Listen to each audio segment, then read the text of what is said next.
Bonjour les amis, j'espère que vous allez bien, je suis ravi de vous retrouver aujourd'hui pour cette nouvelle vidéo. Je profite d'ailleurs de celle-ci pour vous souhaiter d'excellentes fêtes de fin d'année. J'espère pour ceux et celles qui le fêtaient que vous avez passé un très joyeux Noël. J'espère également que vous passerez un excellent réveillon en cette fin d'année, ainsi qu'une très belle année 2023 à venir. Les amis, je ne pouvais pas terminer autrement cette année échiquienne qu'en proposant enfin une vidéo sur mon ouverture préférée, mon ouverture fétiche, la meilleure ouverture de l'histoire des échecs, à savoir l'ouverture catalane. Vous le savez, pourtant, là, récemment, je me suis mis à beaucoup jouer le premier coup E4 afin de varier un petit peu mon approche des échecs, d'apprendre de nouveaux concepts stratégiques, tactiques, etc. Mais pour autant, notamment quand je perds beaucoup trop de parties d'affilée à force de m'essayer à E4, il m'arrive de jouer mon vrai répertoire, mon répertoire solide, et j'ai envoyé au cours de cette partie le premier coup D4. J'avais perdu un nombre incalculable de points Elo avant celle-ci, j'étais même passé sous la barre des 1800 Elo, je me suis dit bon Pierre c'est plus possible, arrête un petit peu avec E4, on voit quelque chose de solide. Alors vous le savez, il m'arrive aussi très fréquemment de jouer le premier coup cavalier F3, mais il m'arrive également de jouer tout à fait D4 au premier coup, ça me permet de varier un petit peu les plaisirs, de jouer des parties indiennes, de pouvoir jouer aussi des gambits type Gambit Budapest, etc., que je rencontre jamais quand je joue le premier coup cavalier F3. Et puis c'est intéressant comme ça de pouvoir varier un petit peu les ordres de coups, ça m'aide de travailler différentes choses aux échecs. Là-dessus, mon adversaire a joué le coup cavalier F6, qui est également le coup que je joue dans cette situation. C'est un coup très souple qui permet là encore de jouer plein de différentes choses. Par exemple, après le coup C4, on pourrait tout à fait jouer un coup comme G6, et après cavalier C3, rentrer dans une Grunfeld. On pourrait également, après le coup C4, toujours jouer le coup G6, et puis après cavalier C3, on pourrait jouer un coup comme fou G7, et après E4, on aurait du D6, ça ferait une Est indienne. Bref, il y a mille et une façons de jouer après le coup cavalier F6, des gambits Benko, etc., et j'en passe et des meilleurs. Et donc c'est un coup très souple qui est très intéressant côté noir. Sur cavalier F6, de mon côté, j'ai joué plutôt cavalier F3. Encore une fois, un coup assez souple, hein, j'aime bien. Vous voyez, ne pas donner vraiment mon adresse tout de suite. Est-ce que je vais plutôt partir pour un système de Londres avec fou F4? Est-ce que je vais envoyer C4 quand même ensuite? C'est un coup assez souple et puis c'est très très intéressant. Là-dessus, mon adversaire a plutôt joué le coup E6 qui bah, m'indique plutôt, après un coup comme C4, qu'il va me jouer soit B6, soit D5, et je décide donc d'envoyer le coup C4. Ici, il y a plusieurs possibilités pour mon adversaire. Il pourrait tout à fait jouer le coup B6, c'est ce que je joue moi dans cette situation. Vous savez, avec ce thème un petit peu de miner la case 4, de jouer pour cette case forte. Il pourrait tout à fait jouer d'abord fou E7, il pourrait également jouer du fou B4, hein, qu'on voit de temps en temps. Mais ici, il a choisi la réponse la plus conventionnelle, celle que je croise le plus fréquemment, à savoir le coup D5. Et sur D5, les amis, on est maintenant dans un gambit dame décliné. On a transposé par un ordre de coups différent dans un gambit dame décliné. Mais je choisis de dévier un petit peu de tout ça et d'envoyer enfin l'ouverture catalane en jouant le coup G3. Alors l'ouverture catalane, les amis, c'est une ouverture extrêmement intéressante, extrêmement riche, extrêmement complexe. Ça va être très compliqué pour moi de vous résumer tous les plans et idées au cours d'une seule vidéo. On en fera plusieurs avec plusieurs variantes sur la chaîne. Basiquement d'abord, l'idée elle va être de joindre au fait d'avoir joué D4 et C4, de joindre à ces deux pions-là le fou en fianchetto en G2.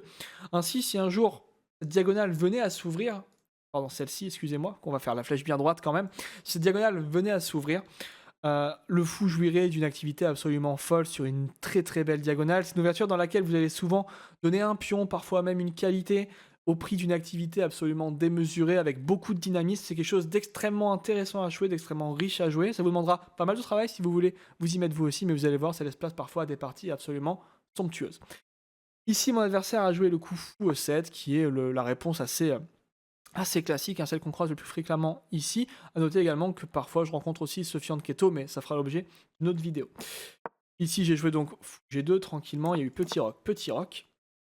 Et ici, plusieurs plans sont possibles. L'adversaire peut d'abord jouer un coup comme la prise, hein, c'est le coup principal que je rencontre dans cette position. Mais il a joué autre chose. Ici, il a choisi un autre coup. Il a commencé par jouer le coup C6. Donc il ferme vraiment complètement la position. Et encore une fois, à ce stade, plein de coups sont possibles. En fait, l'idée, maintenant que la position est un petit peu est fermée de la sorte, mon idée, bon déjà il y a un gros retard de développement de ce côté-là de l'échiquier, hein, la case C6 ne peut plus être prise par le cavalier, le fou de case blanche a du mal à sortir. Je vais essayer de jouer moi contre ça côté blanc. Et puis également, je vais essayer à terme de pouvoir pousser également E4 ici.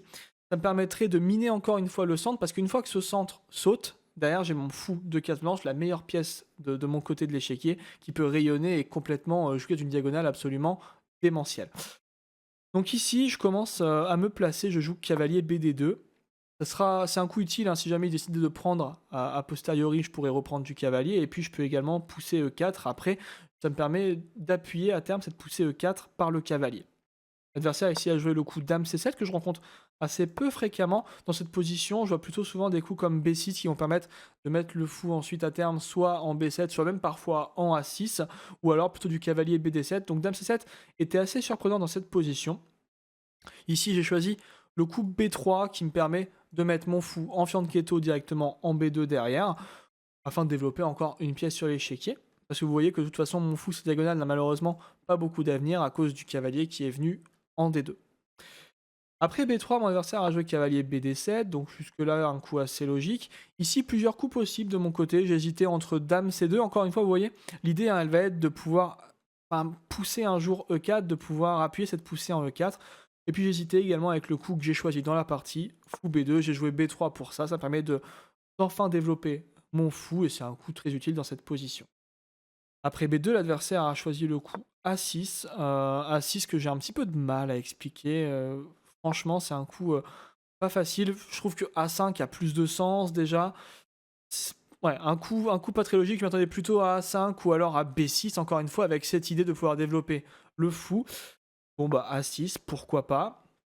Là-dessus, j'ai choisi de jouer le coup tour C1. Je place ma tour sur une colonne qui est vouée probablement à s'ouvrir. L'adversaire ici a joué le coup Dame A5. Dame A5, un coup pas franchement intéressant, mais j'ai fait la seule erreur de ma partie, je pense, ici. Enfin, allez, la seule imprécision, ce c'est pas une faute, mais j'ai joué un mauvais coup ici de mon côté. Mais c'est important quand même de vous le montrer. Ici, en fait, fallait juste, pourquoi pas, j'hésitais entre Dame C2 encore, ou A3. L'idée de Dame C2, hein, c'est que le pion n'est jamais comestible, parce qu'il y aurait juste tour A1 qui enferme la dame. Donc j'hésitais avec Dame C2, mais en fait, c'était une partie rapide et j'ai pris un petit peu peur. J'ai pas pris le temps de juste voir que Dame C2, il n'y avait aucun souci. A3, j'ai hésité aussi, mais en fait, sur A3, juste fou prend, tour A1, et c'est pareil, hein, c'est complètement gagnant au blanc. Donc en fait, j'ai eu peur un petit peu d'un fantôme, mais j'ai juste rejoué la tour en A1, qui est un coup assez moche et qui est, pour le coup, une faute dans la partie. Il fallait juste préférer Dame C2, qui est beaucoup plus logique. J'ai joué tour C1 pour remettre en A1. C'est un peu un contresens quand même côté blanc. Ici, l'adversaire a ensuite joué fou D6. Ok, bon. Pas forcément grandiloquent ce coup, pourquoi pas. J'ai choisi Dame C2, enfin, vous voyez, je place ma dame et puis je prépare la poussée E4. Et ici, l'adversaire a joué tour E8, alors que l'ordi considère comme une imprécision. C'est vrai que c'est un coup que je trouve qui fait pas beaucoup sens dans cette position. Peut-être qu'il fallait juste revenir avec la dame qui a rien à faire ici. Peut-être qu'il fallait envoyer du B5 également. Je sais pas, mais en tout cas, il est clair que tour E8 dans cette situation, les amis, fait pas forcément sens. En tout cas, dans la position, je vois pas beaucoup d'intérêt. Et sur tour E8, ici, je vous l'ai dit, hein, c'est assez thématique. Plusieurs coups étaient possibles à noter quand même. J'envisageais également C5 qu'on peut trouver dans ce genre de position. Mais j'ai joué le coup qui me semblait le plus logique ici. J'ai quand même placé toutes mes pièces pour. J'ai envoyé ici le coup E4. Je viens contester encore une fois le centre parce que je vous l'ai dit, si le centre vient à s'ouvrir, derrière j'ai ce fou de case blanche qui va rayonner, qui va être une vraie plaie sur l'échiquier. L'adversaire ici a joué pion prend, cavalier prend. Et après il y a eu, est-ce qu'il y a eu cavalier prend? Oui, il y a eu cavalier prend, dame prend, puis cavalier F6. Cavalier F6, donc qui permet de gagner un temps sur la dame.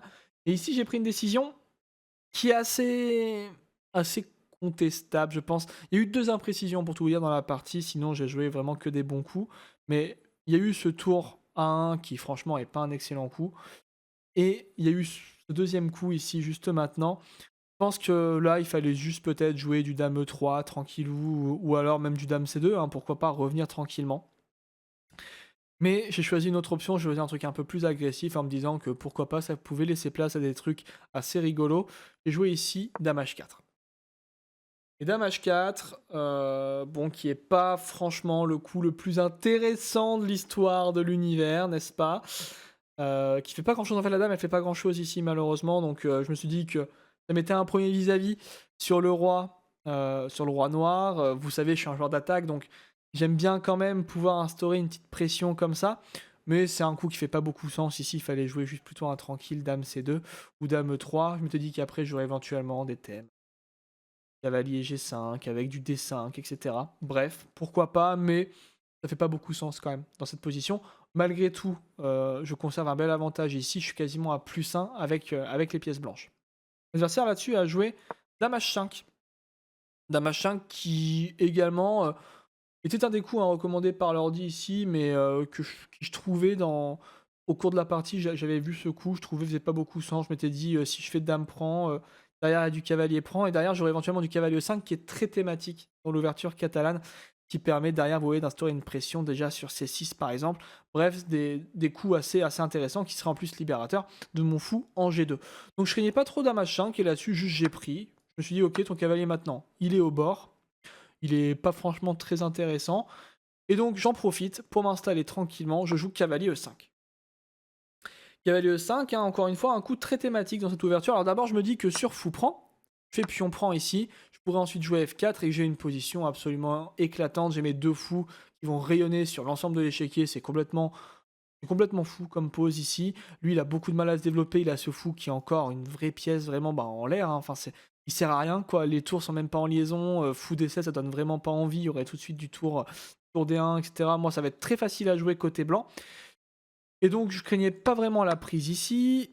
Je m'étais dit également, peut-être, le coup le plus logique ici, c'est probablement, je sais pas, cavalier F6 par exemple. Auquel cas, là-dessus, j'aurais soit mis mes tours au centre, soit pris un peu d'espace en jouant A4 notamment, pour empêcher toute idée de B5, hein, ça peut être intéressant. Mais surtout, les amis, j'avais vu une petite idée dans cette position, et c'est le moment un peu clé de la partie. Et vous allez voir à quel point la Catalane c'est fort, parce que sur une imprécision adverse, tout s'effondre finalement. Là, je suis déjà à +1. On sent que la position est agréable, mais ça tombe pas encore côté noir. C'est pas encore fini pour les noirs ici. C'est un +1 côté blanc, ce qui est assez solide. Je risque pas grand chose de mon côté. Je peux même pousser pour avoir un petit gain, mais c'est pas encore déterminant.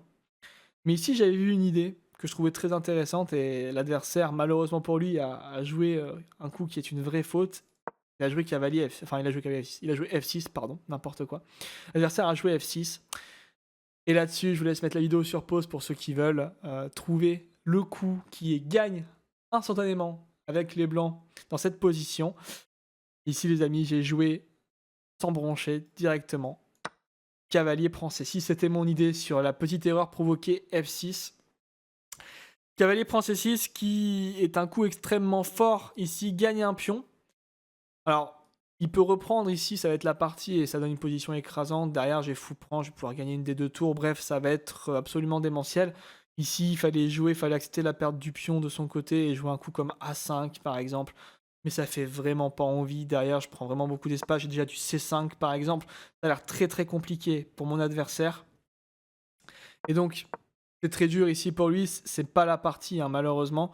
Ici, il a juste joué pion prend. Et là-dessus, il y a eu fou prend. Et j'ai donc une fourchette entre les deux tours. Et puis, il peut pas vraiment les protéger non plus, parce que son fou étant vraiment bloqué, vous voyez, j'ai capitalisé en fait sur ce fou de case blanche côté noir qui n'a pas joué de la partie pour l'instant. S'il va en B7, je vais juste pouvoir prendre le fou. S'il va en D7, je vais juste prendre le fou également. Et finalement, j'aurai récupéré la pièce avec des compensations absolument démentielles. Bref, c'est trop fort, j'aurai déjà 2 pions de plus. Ça va être très très dur pour lui. Et là-dessus, mon adversaire a joué un petit coup intermédiaire que j'avais vu également. Il a joué E5. Alors sur E5, j'avais vu plusieurs choses. Je m'étais dit que j'avais tout de suite un coup prend qui pouvait tuer la partie instantanément. Mais j'avais vu une petite idée marrante. Et j'ai joué plutôt de déprend. Avec, encore une fois, un piège tendu. S'il prenait du fou, ça aurait pu tout à fait être la partie. J'avais derrière... j'avais du fou prend ici. Et après pion prend. J'avais du prend 8, je crois. Et qu'est-ce que j'avais derrière? Je sais plus ce que j'avais. Je crois que c'était juste cavalier F6 ici tranquillement, et je revenais avec mon fou pour mettre encore une pression sur la tour. Mettons tour bouge. Ouais, j'avais une position juste écrasante. C'est quelque chose comme ça que j'avais dû voir pendant la partie, les amis. Donc une position vraiment agréable, hein. J'ai quand même deux pions. J'ai le pion passé, j'ai mes deux pions de plus de ce côté-là de l'échiquier, ça va vraiment faire la différence. Et je m'étais dit également, dans cette situation, que si jamais il faisait un coup comme pion prend, et c'est la partie, que maintenant j'avais une suite assez jolie, et c'est la suite de la partie. J'avais fou prend ici. Et là-dessus, mon adversaire avait joué le coup H3. Sauf que là-dessus, il y avait juste fou prend H5, fou prend, roi prend. Et je me retrouve avec une pièce nette de plus dans cette position. Alors je crois que j'avais vu une autre suite, j'avais vu ça, j'avais vu que ça marchait pas pour lui. Et là-dessus, je crois qu'un autre coup plus intéressant, qu'est-ce que c'était? Il pouvait juste avoir une qualité de moins, bon avec les pions en plus quand même. Vous pouvez jouer ça, je suis à plus 4 quand même. Ça semble extrêmement compromis pour les noirs. Dans tous les cas, le petit piège, si jamais il prenait du pion que je trouvais intéressant, et donc le but était de me faire plaisir, c'était assez chouette plutôt que me précipiter tout de suite sur ça. Il y avait tellement, le gain était tellement fait que bon, c'était assez intéressant. Et donc c'est la partie, hein. Il y a eu fou prend ici, fou prend F1, roi prend. Il y a eu tour F8 ici pour installer une première pression sur le pion F2. Là-dessus, j'ai juste joué tour à D1 tranquillement, installer une pression sur le fou en D6. Ensuite, l'adversaire a joué le petit coup fou C5 qui installe encore une pression quand même sur le pion F2. Attention à pas faire n'importe quoi. Et là-dessus, je me suis pas trop pris la tête non plus, j'ai juste joué tour D2. Je consolide la position sur le pion, tranquillement. Hein. Et l'adversaire a joué ensuite E4. Et là, pareil, un coup assez rigolo. J'ai trouvé une suite assez marrante pour cette fin de partie, les amis. J'ai choisi de jouer le coup fou D4. Et là, il fallait voir quelque chose d'important. Et d'ailleurs, mon adversaire, c'est ce qu'il a joué pendant la partie. Il fallait voir le coup E3. Alors E3, attention quand même. Ça va me permettre de prendre ici. Il y aurait juste fou prend, le pion serait cloué. Et donc, ça resterait gagnant, mais il y aurait quelques compensations. Il faut faire attention quand même, parce que si la tour bouge pour rester au contact du fou, par exemple tour D1, il y aurait du tour prend ici, qui pourrait s'avérer désagréable. Alors, ça reste extrêmement gagnant, mais une petite idée, en tout cas une petite ressource d'adversaire qui était intéressante. Mais là-dessus, il fallait voir qu'il y avait juste fou prend. On laisse la tour en prise, mon adversaire a pris, et en fait, je peux faire fou prend ici l'autre tour. Et vous voyez qu'il n'y a pas la promotion parce que c'est couvert par le fou en D1. L'adversaire a ensuite joué roi prend F8, roi E2 et abandon. Et les amis, voici un bel exemple pour terminer cette fin d'année avec cette partie assez rapide. Un bel exemple d'une catalane qui se déroule bien, avec une catalane fermée pour le coup qui se déroule assez bien. Et vous voyez, hein, toute la force de ce fou qui, une fois qu'il se met à rayonner après ici le coup cavalier E5, on voit que le fou tout de suite il prend de l'influence et on voit que ce pion C6 en fait peut s'avérer être une vraie faiblesse. Et on a capitalisé sur le fait que le fou de case blanche côté noir n'avait pas encore pu jouer sur l'échiquier. Et on a capitalisé dessus avec la petite tactique. Cavalier prend C6. Les amis, j'espère que cette dernière vidéo de l'année vous aura plu. C'est une petite vidéo un petit peu bonus. J'avais pas prévu forcément de vous la faire, mais c'est voilà la petite vidéo bonus pour enfin vous présenter mon ouverture préférée. Je ferai des vidéos approfondies sur l'ouverture catalane au cours de l'année 2023. J'ai envie de vous montrer plein de variantes différentes. Les catalanes ouvertes, c'est super intéressant. J'ai envie de vous montrer plein de trucs. J'espère que vous serez encore nombreux et nombreuses à me suivre pour cette nouvelle année échiquienne à venir. J'espère également que vous prendrez du plaisir et que vous très bonne chance dans ma préparation là, pour l'Open de Cannes 2023 que je jouerai donc du 20 février au 26. J'espère être prêt avant celui-ci pour pousser de jolies parties. Plein de belles choses sont à venir dans cette nouvelle année échiquienne. J'espère que vous prendrez plein de points à l'eau, que vous progresserez beaucoup. Merci du fond du cœur pour cette année qui s'est déroulée. C'était vraiment très sympa de vivre ça avec vous. Et sachez que votre soutien sur cette chaîne m'a beaucoup motivé et me motive encore au quotidien à approfondir mon apprentissage échiquien. Les amis, faites encore une fois de très belles fêtes de fin d'année, une excellente année 2023 à venir. Je fais des bisous et à l'année prochaine. Oh putain, le lourd. Allez, salut.